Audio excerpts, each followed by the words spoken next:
dua, aduh pusing, pala otak, pala Barbie pusing, bolak-balik, maju, mundur, maju, mundur, maju, mundur, maju. Halo, besti-besti aku. Hah? Hah? Assalamualaikum warahmatullahi wabarakatuh. Aku membuat naskah dengan judul Pemberontakan Andi Aziz dan Republik Maluku Selatan. Perkenalkan, nama saya Maywani Alifah. Perkenalkan, nama saya Farin Nisa Azharo. Perkenalkan, nama saya Intan Mandari. Bye. Setelah Indonesia memproklamasikan kemerdekaannya tahun 1945, perjuangan bangsa belumlah usai. Di tengah upaya menyatukan wilayah dan rakyat dari Sabang sampai Merauke, berbagai pergolakan daerah terjadi. Dua di antaranya adalah pemberontakan Andi Aziz di Makassar dan pemberontakan Republik Maluku Selatan. Keduanya mencerminkan masa sulit Indonesia muda dalam menjaga keutuhan negara. Setelah konferensi Meja Bundar tahun 1949, Belanda mengakui kedaulatan Indonesia dalam bentuk negara federal yang disebut Republik Indonesia Serikat, yaitu RIS. Namun, sistem federal ini justru menimbulkan masalah baru.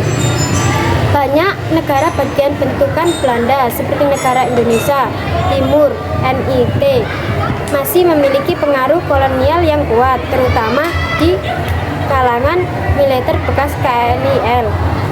Ketika muncul rencana untuk kembali ke Negara Kesatuan Republik Indonesia (NKRI), sebagian kelompok di Indonesia Timur menolak karena khawatir kehilangan kekuasaan dan otonomi. Pemberontakan Andi Aziz terjadi di Makassar pada April 1950. Tokoh utamanya adalah Kapten Andi Aziz, seorang mantan perwira KNIL asal Sulawesi Selatan. Andi Aziz dan pasukannya menolak kehadiran pasukan TNI dari Jawa yang dikirim untuk mengambil alih keamanan di Makassar. Mereka menganggap bahwa TNI adalah ancaman bagi kedudukan militer lokal yang sebagian besar masih loyal kepada NIT. Pada 5 April 1950, Andi Aziz memimpin pasukannya untuk menguasai kota Makassar dan menganggap beberapa penjabat pemerintah pusat. Aksi ini membuat komunikasi dan pemerintahan di daerah menjadi lumpuh sementara. Pemerintah pusat di Jakarta segera bereaksi. Presiden Soekarno memerintahkan Kolonel Alek Kawilarang untuk memimpin operasi penumpasan. Sementara itu, Andi Aziz dipanggil ke Jakarta untuk memberikan penjelasan langsung. Namun, setelah itu, di Jakarta pada 15 April 1950, Andi Aziz langsung ditangkap dan dipenjara. Tanpa pemimpin pasukannya di Makassar pun dengan mudah ditaklukkan oleh TNI.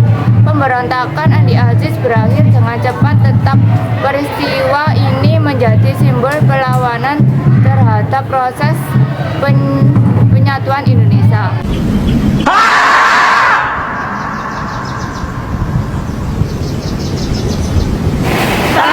Pemberontakan Andi Aziz padam, gejolak baru muncul di Maluku Selatan pada 25 April 1950.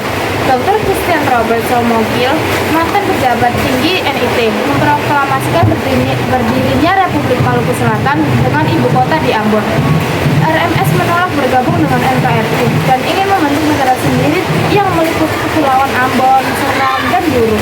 Gerakan ini mendapat dukungan dari sebagian besar bekas tentara KNIL yang merasa tidak mendapat tempat di TNI. Pemerintah Indonesia memandang RMS sebagai ancaman serius terhadap keutuhan negara. Pada Juli 1950, pasukan TNI yang dipimpin Kolonel AE Kaliwarang kembali dikirim untuk menumpas pemberontakan. Pertempuran sengit terjadi di Ambon. Setelah beberapa minggu, kota Ambon berhasil direbut dan RMS terpaksa mundur ke pedalaman Pulau Seram. Meskipun kekuatan utama RMS berhasil dihancurkan pada akhir tahun 1950, gerilya RMS diserang terus berlangsung hingga 1965.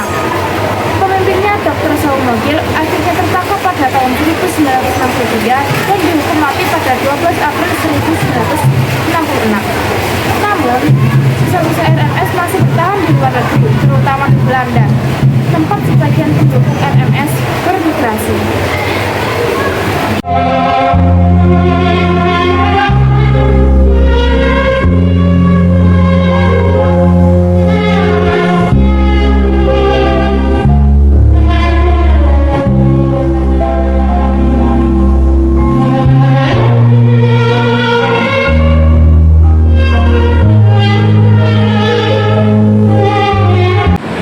Pemberontakan anti-ASIS dan RMS menunjukkan betapa beratnya perjuangan Indonesia mempertahankan kesatuan setelah kemerdekaan. Keduanya terjadi karena perbedaan pandangan, warisan kolonial, dan ketegangan antara pusat dan daerah. Namun, melalui tekad dan kebijakan yang tegas, Indonesia berhasil menegakkan kembali Negara Kesatuan Republik Indonesia (NKRI). Peristiwa ini menjadi pelajaran berharga pentingnya persatuan, kesetiaan pada negara, dan semangat kebangsaan. Ini lebih dari 7 dekade kemudian, kita mengingat peristiwa itu bukan sebagai luka, tetapi sebagai pengingat bahwa kemerdekaan harus terus dijaga dengan persatuan dan semangat nasionalisme. Karena Indonesia adalah satu dari Sabang sampai Merauke.